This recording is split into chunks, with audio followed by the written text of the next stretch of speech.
కాంగ్రెస్లో పల్నాడు నియోజకవర్గంలో త్రిముఖ పోటీ జరుగుతుంది. మాజీ మంత్రి అమర్నాథ్ రెడ్డి, ప్రస్తుత ఎమ్మెల్యే వెంకటయ్య గౌడ, ఈ కొత్తగా కాంగ్రెస్ పార్టీ తరఫున బీవీఎం శివశంకర్ అనే వ్యక్తి ముగ్గురి మధ్య పోటీ జరుగుతుంది. ఇదే క్రమంలో భాగంగా గడిచిన ఎన్నికల్లో 30,000 మెజార్టీతో వెంకటయ్య గౌడ్ గారు అమర్నాథ్ రెడ్డి పైన గెలవడం జరిగింది.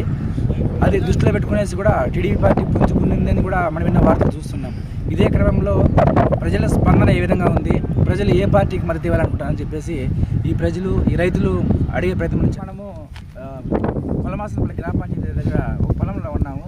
ఈ పొలంకి సంబంధించి రైతులు కూడా ఉన్నారు. మనము ఈ రైతులు ఏ పార్టీకి మద్దతు ఇవ్వాలనుకుంటున్నారు, ఏ నాయకుడు కావాలనుకుంటున్నారు చెప్పి వాళ్ళ మాటలు విన్నాం. అన్న నమస్తే అన్న, మీరు ఎప్పటి నుంచి వ్యవసాయం చేస్తున్నారు? 30 ఏళ్ళ నుంచి. ఇప్పుడు మనం చూసుకున్నట్లయితే పల్నాడు నియోజకవర్గంలో గడిచిన ఎన్నికల్లో అమర్నాథ్ రెడ్డి పైన వెంకటయ్య గౌడ్ గారు వచ్చేసి 30,000 మెజార్టీ చేశారు. ఇప్పుడు వెంకటయ్య గౌడ్ పరిపాలన కూడా మీరు చూశారు. కొత్తగా బీవీఎం శివకుమార్ అని చెప్పేసి శివశంకర్ అని చెప్పి కాంగ్రెస్ పార్టీ నుంచి పోటీ చేస్తున్నారు. ఈ ముగ్గురులో ఎవరు ఇస్తే ఎమ్మెల్యేగా బాగుంటుంటారు? అందరినీ చూడడం కొత్త వ్యక్తులు ఛాన్స్ ఇస్తే బాగుంటుంది. అంటే బీవీఎం శివశంకర్ ఇస్తే బాగుంటున్నారా? కొత్త వ్యక్తులు ఇప్పుడు రైతులకు సంబంధించి ఉన్న ప్రభుత్వాలంతా ఏ విధంగా చేస్తున్నారు? అందరూ మామూలే, అంతా వాళ్ళు చేసింది వాళ్ళలో పొగుడుకోవడమే తప్ప ఏమి ఉండదు. రైతు కొత్త వాళ్ళకి అవకాశం ఇస్తే కాంగ్రెస్కి వేస్తాం.